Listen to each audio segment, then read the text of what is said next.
at it where we are now, you can implement the artificial intelligence in every aspect of digital marketing. Although, let's say, artificial intelligence is something new, we are all still trying to understand as a people, even as marketers. So, but if you look at it, you can implement it all through your digital marketing strategy, right from planning. There are many tools if you're doing, let's say, social media marketing. Right from planning, curation of your content, you can use, there are many tools that you can use to plan your content. Also, even executing the content, there are tools that you can also use that allows you to schedule your content on social media. Even talking like, let's say, the ChatGPT or the BAD, you can use it to create content or maybe get ideas of what you want to create. If it is an email copy, maybe you don't know what to do, it can kickstart you. So for you as an individual, what you need to do now is to add that human aspect. Once even if you have published your content, created your content, you can still also use AI tools to ensure that to monitor your content on social media platforms or the digital. So talk of something like a digital media monitoring tool, you'll notice that they have that aspect of, they have integrated AI in it. So you will notice that they help you monitor the mentions online, if it is the web or the social media platform. So also the analytics part. When it comes to the analytics part, most of these the digital tools allows you to analyze using, they have an aspect of the artificial intelligence. So it makes it easier for you as a marketer or a digital marketer in understanding or executing your strategy. I think maybe just to add on that, I can give examples of what I personally have used AI for. Of course, most of it when we first discovered AI, I think as marketers, was for copy purposes. So to write anything, so emails, is it improving your social media captions? I know a lot of that was used, but I think recently I found a lot of value in AI and analyzing data. I'm very big on reports, and I think when you bring those two things together, then there's quite a lot of value you can get in terms of analysis of those reports. I think leveraging on it, especially from a paid ads perspective, has also come in handy, because it's not just about setting my ad to target people who are 18 and above, but I can now decide to target everybody who has looked at product X on my website. So Egline and Melanie will be seeing an ad specifically out of the predictability of their behavior. So AI sounds complicated, but when you think about it, it's the little daily things we do, that contribute to it all. Chatbots is something, that we've seen before, but how are we using AI to improve them to the extent that you could be busy right now, but your clients are being engaged on the site until you're able to come to the phone. So let's think about it in the most simple way possible. Students are using ChatGPT, and lecturers are also using it. The potential danger is that what are we doing to our brains? What are we doing to our brains? We need to rethink. A marketer does not want to think at all, which is okay, but it gets worse when the content that ChatGPT produces, they paste it as is. They don't go through it, sort of looking out to see if the information is actually correct or genuine. They just put it out. So I think over-reliance is one, sort of risk I see when it comes to AI. Of course, bias is a very big one. I've managed to use ChatGPT for different reasons. Work, I'm currently doing my master's as well, so I've managed to use it for school.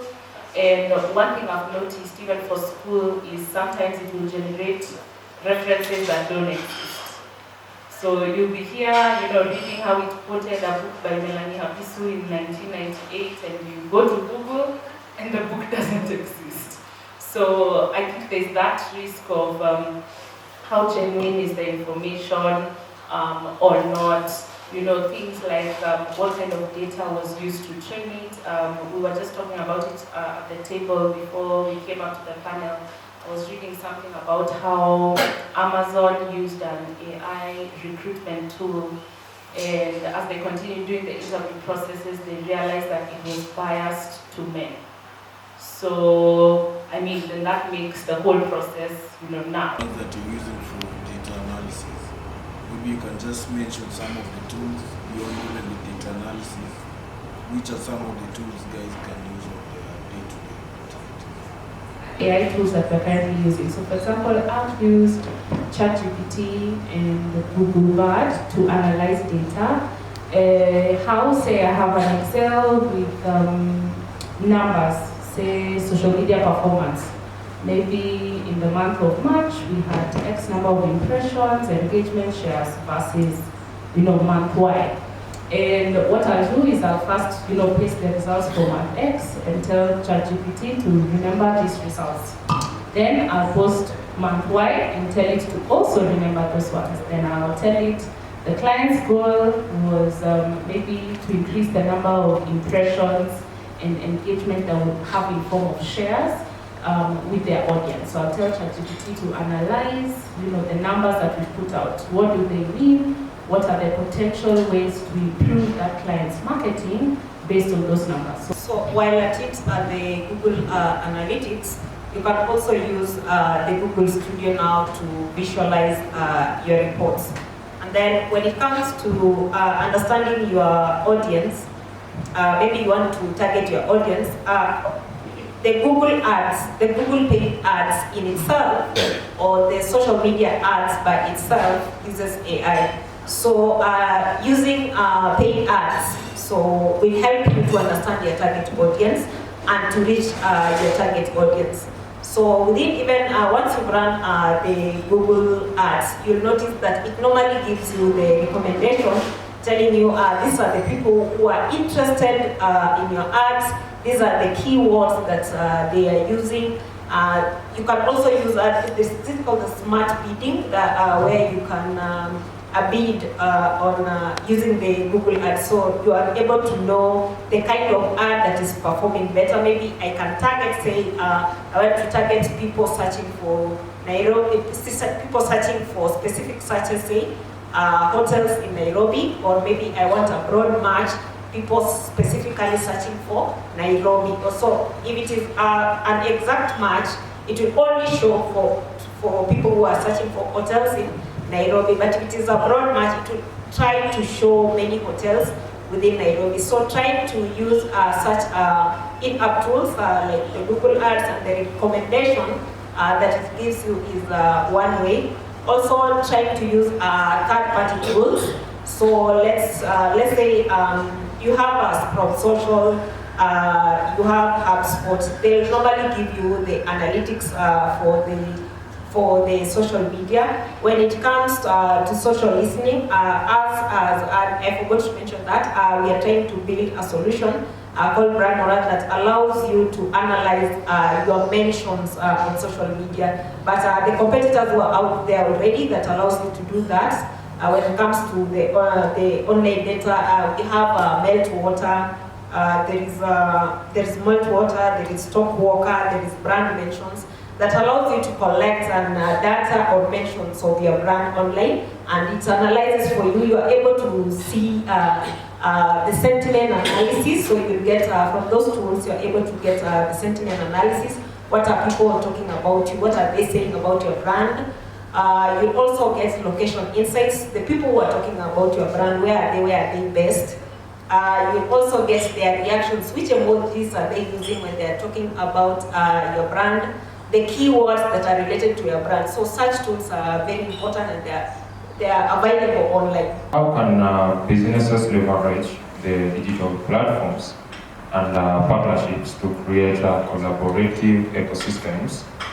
And we are in a situation whereby you partner with the other organization or an agency because we have targets and goals we want to achieve on meeting the client requirements, and you maintain your brand image at the same time.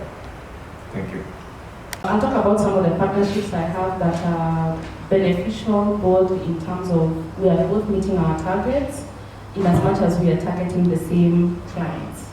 So I've mentioned I do quite a lot of trainings, and as one man, it's not possible for us to reach out to everyone. So sometimes then you realize that collaborating with people can come in handy.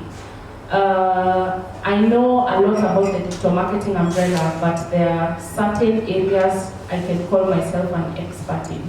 So if Egline is having a training, do I come in for 2 or 3 topics and train there while she does the rest, and we split the income 50-50 because we did 50-50 in terms of preparing for that training? So I have quite a number of partnerships like that, where are we doing marketing the event 50-50, up until the very end when we get the clients, and now finally split the eventual income 50-50. But also when it comes to now working with other agencies, which is what I've mentioned, we also have collaborations like those, then you find you have to decide, do you have a certain percentage you're splitting with the agency, or do they then do a markup from your cost?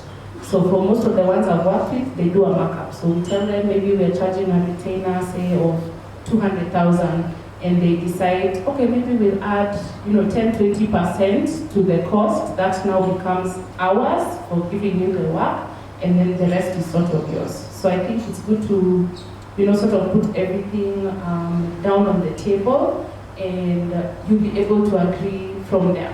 Of course, that's when you stop seeing each other as competitors, but more like partners to be able to collaborate. Then it makes it a lot easier. But sometimes I think it's also in finding, let's say, what everyone's strength is. So for some agencies, it's not just a markup, but you find maybe they've reached out to agency A that is good in email marketing, then they come to Melanie's agency that is good in ads, so they have like 4 agencies on a project. So sometimes each bringing their skill on the table makes it a lot easier to meet those income goals, because then you're not competing for the same clients because you're offering different services. What I can add on that is also maybe you try to, when it comes to collaboration, try as much as possible to collaborate with maybe brands that align with your brand values. Other than that, you'll also need to do your own situational analysis so that you understand your strengths and your weaknesses.